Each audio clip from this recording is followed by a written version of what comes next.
Hi, I'm Jesse. I have a lot of books and I want to share them with you. Today we're going to look at some classic children's literature.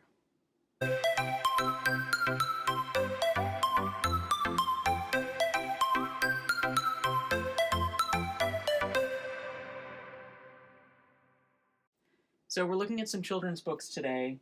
Some of them are on the edge, the sort of young adult books, but a lot of these are classic older books that I read as a child and I love, and we're now able to share with my daughter. Some she's not interested in yet. This is a personal favorite, James and the Giant Peach. Almost everything by Roald Dahl is incredible, and this version I bought online as a particular used copy because it's the version I remember having as a child with these really weird, crazy illustrations that are so detailed and well done. I don't know where my copy went. I have another copy that popped up somehow, but I bought and sought out this one online to have these illustrations. And of course, this is the story of James, who finds a giant peach and ends up running away inside it and meeting a lot of giant insects. Sounds so straightforward and normal when I put it that way. Here's Mary Poppins, which I actually read for the first time recently, like a year or so ago. It's a really interesting book. It has a lot of the chapters from the movie are spot on, very similar to the movie, and a lot of really weird other chapters as well.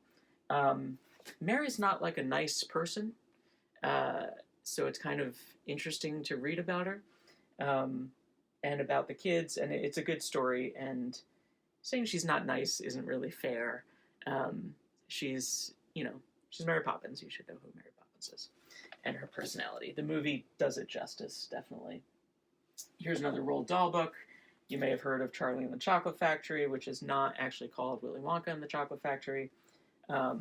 This was my original edition that I had and has amazing versions of amazing illustrations as well. And you can tell that the pages are really yellowing here.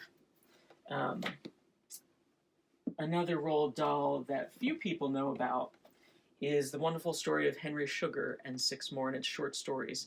So Roald Dahl has a lot of books of short stories. A lot of them are for adults, and they're excellent. Some of my favorite short stories. This one is really, really good and has really cool, slightly fantasy or slightly science fiction, something off about each story that's a little magical, but takes place in the real world. And very, very cool book. I really recommend this one. Out of any of the ones here in this shelf, I think this would be my top recommendation if you're watching this and you're older than 10. Although this one might come close. This is the 21 Balloons. This is also a little obscure, but it's this...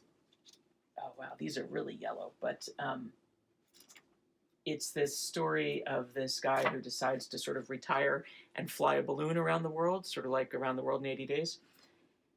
But he crash lands on this island and realizes that there's this hidden civilization of people who have formed this, their own little country on this little island, and by harvesting diamonds that they found on the island, and they have this whole balloon structure and this whole society. And a lot of the book is just describing things, like describing how the society is built and the architecture, and it's really interesting and well done and very compelling. The Madeleine L'Engle series here, Wrinkle in Time. Wrinkle in Time is well known, but all three books are excellent. Classic fantasy series. Look how nice these covers are. The Swiftly Tilting Planet and The Wind in the Door. And I think there were other books in the series as well, but these were the first three in the trilogy, and I read these many, many times as a kid. I'm trying to balance all the books over here. What else do we have up here? A couple books. Pippi Longstocking is a classic book that you probably didn't read. You're probably just familiar with Pippi from shows or the zeitgeist in some way.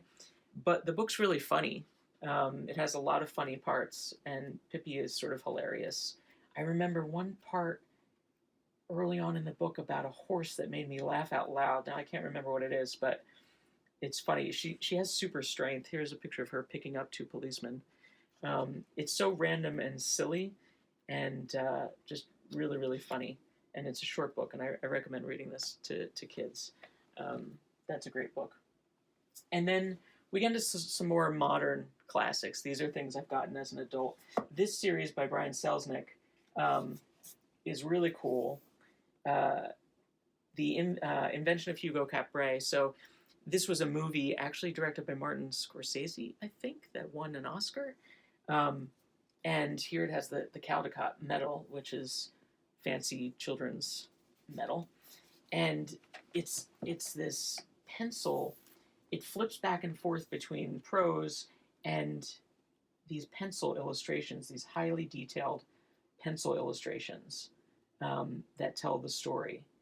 And I'm a sucker for any books that have a different format, like a non-traditional structure or format that experiment with the form. And this is one of them.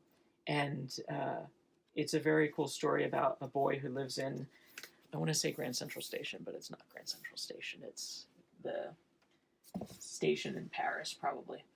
And just really nice. And then he had two other books. They're not sequels. They're unrelated stories, but they're really nice as well. Very similar concept.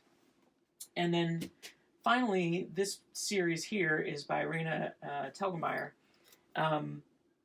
She is, it says New York Times bestselling author, but that is an understatement. These have been at the top of the New York Times bestselling list for years and years and years. The graphic novels list, the children's list, they're amazing books for kids, particularly like preteen age, early middle school, and just tell slice of life stories about kids that age and the drama of school and having siblings and having arguments and crushes and parents, and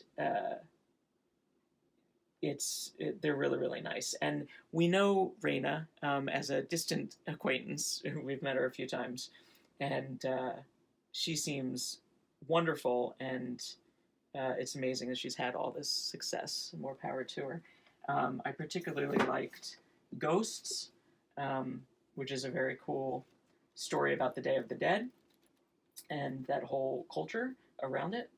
And it's just really well done. It's drawn in such a simple way, but the people are so expressive, and the emotions in it are so well written and so well drawn. So that series is incredible. And she has even more than this. I don't know where our other ones are, but I think these are some of them here. So that's what we have today, some classic children's books. My daughter hasn't read them all yet, but I hope she does soon. And I hope your children enjoy them as well. Or you. Feel free to check them all out. They're excellent.